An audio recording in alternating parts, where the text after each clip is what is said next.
नमस्कार मित्रांनो, मी तेजश्री केतकर 7 राउंड्स इन्फोटेनमेंटच्या आजच्या भागात आपण सर्वांचं मनापासून स्वागत करते। लग्न उशिरा ठरण्याची अनेक कारणे आपण पाहिली, त्या संदर्भातील अनेक व्हिडिओज आम्ही पब्लिश केलेले आहेत, ते तुम्ही पाहिले असतीलच।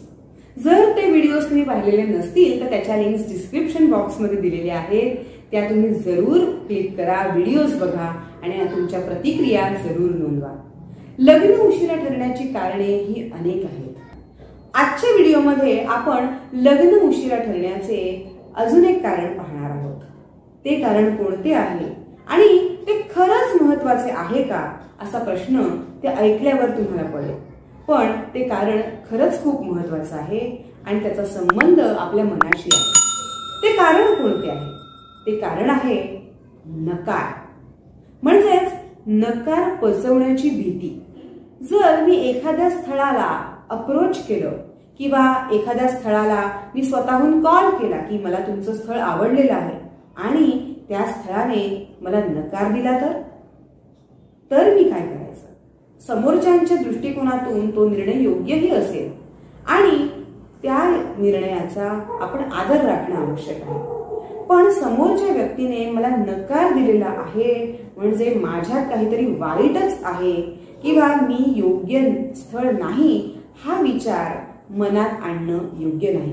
कारण हा विचार जर आपण आपल्या मनात रुजवला तर न्यूनगंडाची भावना आपणच निर्माण करत असतो। हे कितपत योग्य आहे याचा वधूवरांनीही विचार करावा। नकार हा परिस्थितीनुसार दिला जातो, चॉईसेसनुसार दिला जातो, हे नेहमी लक्षात ठेवायचं। जसं नकार देण्याचा अधिकार आपल्याला आहे, बरेचदा आपण एखाद्या स्थळाला नकार देतो आणि आपण नंतर काय विचार करतो? ते स्थळ चांगलं होतं पण उंची 1 इंच कमी होती ना म्हणून मी नकार दिला। म्हणजे केवळ उंचीसाठी तुम्ही त्या स्थळाला नकार दिलेला असतो आणि तुमच्या दृष्टिकोनातून ते योग्यही असतं। तसंच जेव्हा समोरची व्यक्ती तुम्हाला नकार देते तिचंही तसंच काहीसं कारण असेल तर, किंवा तिने तुमच्या स्थळाचा तितकासा योग्य रीतीने विचार केलेला नसेल तर, म्हणूनच तिने कदाचित तुम्हाला नकार दिलेला असेल। असा विचार करायचा आणि ती गोष्ट सोडून द्यायची आणि नवीन स्थळे पाहायला सुरुवात करायची। कारण या नकारांचा परिणाम आपल्या आयुष्यावर इतका होतो की आपण ही प्रोसेसच थांबवतो।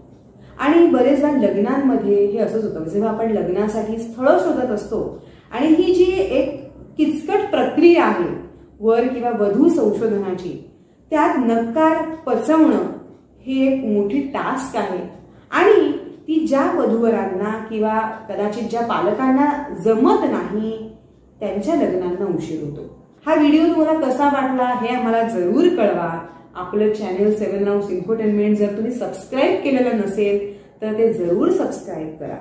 लग्न उशिरा ठरण्याची अनेक कारणं आहेत, ती प्रत्येक कारण त्यातलं आपण डिस्कस करणार आहोत आणि कुठलं कारण जर तुमच्या मनात असेल की या कारणाने आपलं लग्न ठरत नाही असं तुम्हाला वाटत असेल तर ते कमेंट्स मध्ये जाऊन तुम्ही जरूर तुमची प्रतिक्रिया तिथे नोंदवा।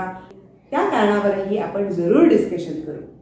हा व्हिडिओ जर तुम्हाला आवडला असेल तर तो लाईक करा, आपलं चॅनल सबस्क्राईब करा, आमचे व्हिडिओज पाहत राहा आणि हो, तुमच्या प्रतिक्रिया नोंदवायला विसरू नका। भेटूया पुढच्या भागात। जय हिंद, जय भारत।